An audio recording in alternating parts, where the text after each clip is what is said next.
when you have that transition from initially the beginning founding generations of religion into the greater tradition, eventually into a world civilization tradition, something you have to expand to accommodate the entire spectrum of human personality. What does that mean?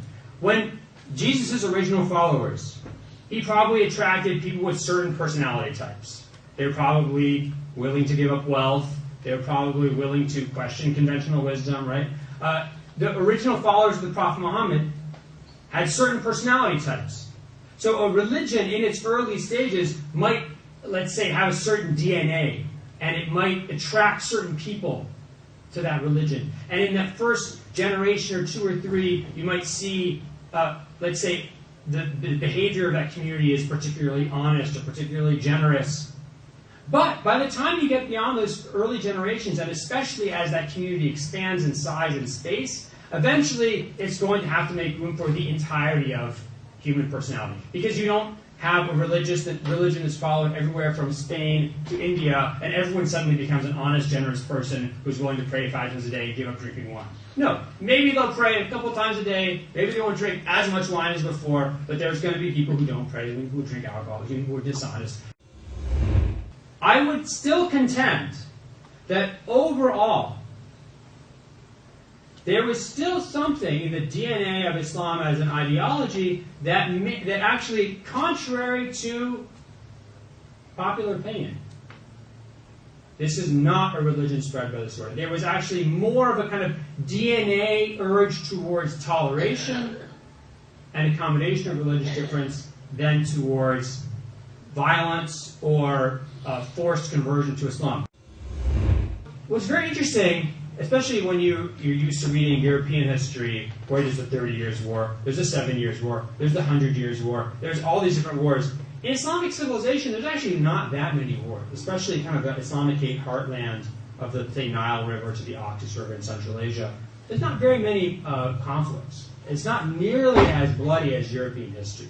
So one of the myths, I think, about Islamic history is specifically, or it's particularly bloody. That's not true. I would say if you're going to look for a civilization that has a bit of a DNA for violence, I'm white, I can say this, I'd say Western European history.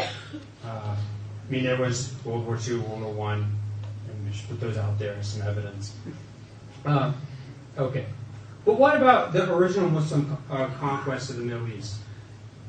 One of the things that people don't know generally is that, because nowadays when we think about the Middle East, we think, oh, it's all Muslims.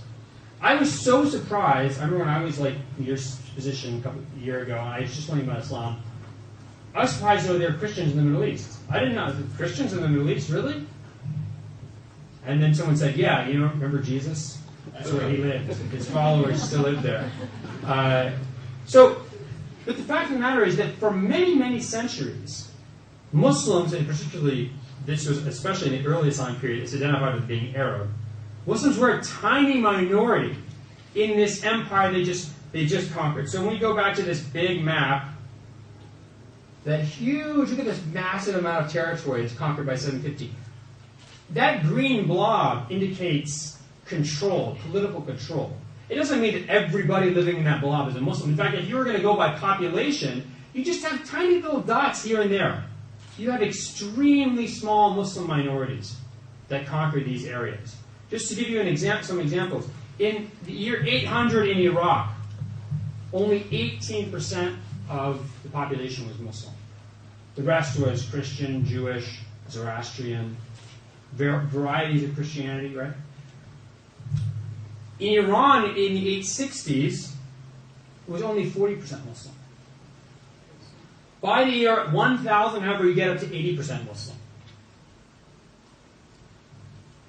Spain in 800 was only 8% Muslim. The Muslims arrived in Spain first in 711.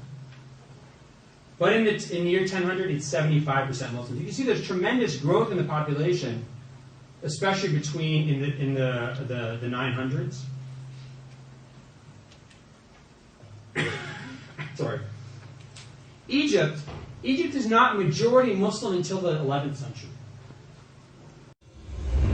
In the year 1900, so this is almost 1,400 years after the beginning of Islam, you still have 14% of the population in that original green area, or let's say the Middle Eastern part. 14% is still Christian. And that's not even talking about other religious minorities. I think these are very interesting statistics. I really want to emphasize this. Muslims were an extreme minority in the areas they controlled for many centuries.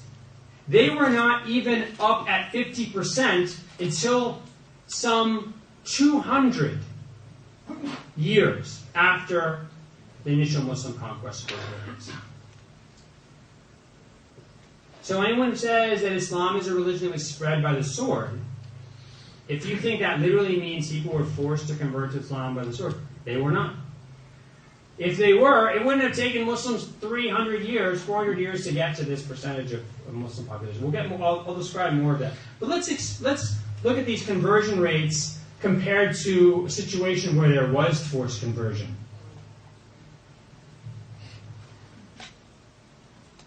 The Spanish Reconquista, in quotes, the conquest by especially the northern Spanish kingdoms of Aragon and Castile, beginning in the year 1085, Christians captured the city of Toledo, which had been ruled by Muslims, and then 1236 they captured the city of Cordoba, the capital of the Umayyad Caliphate in Spain, and then 1492 famously they captured the last independent Muslim kingdom in Spain, the Kingdom of Granada. And this is an image of what happens later, which is in 1609.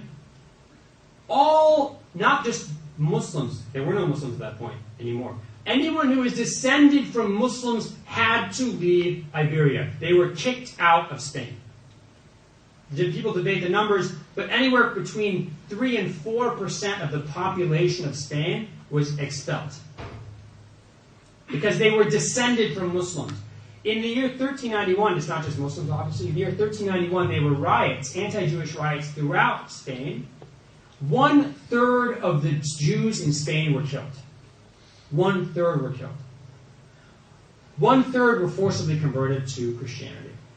Of the remaining third, many of those eventually also converted to Christianity.